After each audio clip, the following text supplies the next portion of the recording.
әрдайым бақылап отырған бет-бейнені танитын камералар адамның аты-жөнін бірден тауып алады. Қазіргі кезде қытайлықтар өз адамдарына баға қоя алады.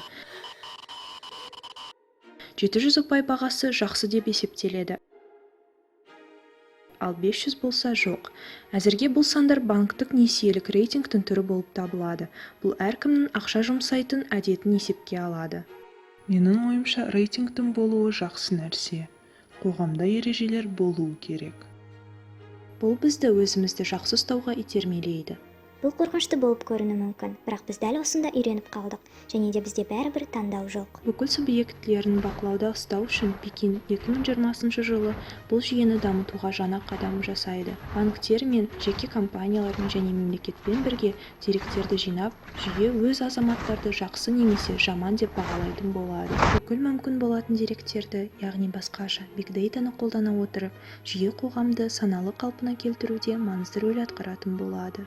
Мемлекет адам өмірінің барлық жақтардағы ақпаратты, қаржылық жағдайды, шығындар әдетін, мансапты, тіпті әлеуметтік желілердегі мінез-құлқын анықтауға көшеді. Ғаламторда үкіметті сынауға немесе байлықпен ашық түрде мақтануға болмайды. Ал керісінше, жанашырлық көрсету немесе қан тапсыру сіздің әлеуметтік ұпайыңызды арттырады. Шоу Уин Вонг үлгілі азамат. Ол Нанкингте тұрады, әлеуметтік рейтингтің тексеру алаңында. Ол тұрмысқа шыққан, балалы, оның зейнеткерлік үйінде жұмысы бар.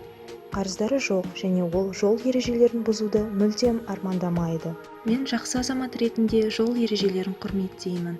Бұған ұпай берілмесе де. Теориялық тұрғыда әлеуметтік есепте бүкіл нәрсені ескеруге болады. Тіпті супермаркеттегі шопинг сияқты қатты қызық емес істерді де.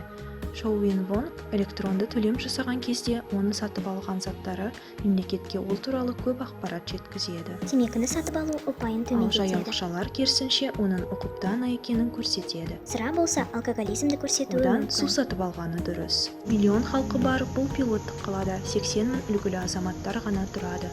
Шоу Уин Вонг үшін автобустың жарты бағасын төлеу сияқты жеңілдіктер бар.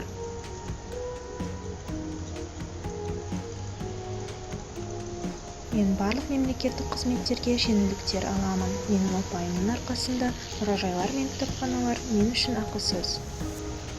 Жақсы ұпай пайда келетін болса, аз ұпай жинаған адамдар құқықтарын жоғалтады. Кинотеатр сенімсіз деп санайтын адамдарды көрсетіп, масқара етеді. Тіпті олардың мекен жайлардан басқа ақпараттары үлкен экрандарда көрсетіледі. Бұл принцип мәселесі. Бұл адамдар сотталуы керек. Адамдар адал емес болғандықтан бағасын төлеуге тура келеді. Қарызды төлеу дұрыс. Сіз төлемейтіндерді қара тізімге енгізу керексіз. Жоғарғы сот нашар азаматтар үшін қара тізімін жасады.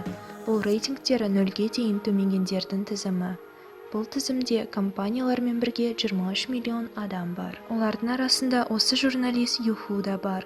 Ол партияның беделді мүшелері арасындағы сыбайлас жемқорлықты ашуға сәл жақын болды. Бұл оқиғада жала жапқаны үшін сотталып, қара тізімге енгізілді. Ол осыны пойыз билетін сатып алғысы келгенде ғана түсінді. Бұл оған сапарға тыйым салынғанын айтты. Бұл менің әлі қара тізімде екенімді айтады. Ол мемлекет оны сенімсіз деп таныған үшін жазаланды. Сіз қара тізімге енсеңіз, бұдан былай банктен несие ала алмайсыз. Кәсіп бастай алмайсыз, пәтер таба алмайсыз. Тіпті балаларыңызды жеке мектепке жібере алмайсыз. Юху жүйені сынға алуға құқығы бар адамдардың аз тобында. Олардың кейбіреулері цифрлық технология кесірінен жіберіледі. Бұл менің алаңдаушылығымды тудырады. Өйткені мен сияқты көптеген адамдар жеке бостандықтарынан айырылады деп ойлаймын. Біз бәріміз қандай да бір шектеулермен өмір сүретін боламыз. Біздің кездесуімізден кейін Юхудың есімі қара тізімнен алынып тасталды. Бірақ егер ол әлеуметтік ұпай жүйесінің түбінде қалғысы келмесе, әлі де көп жұмыс жасауы керек.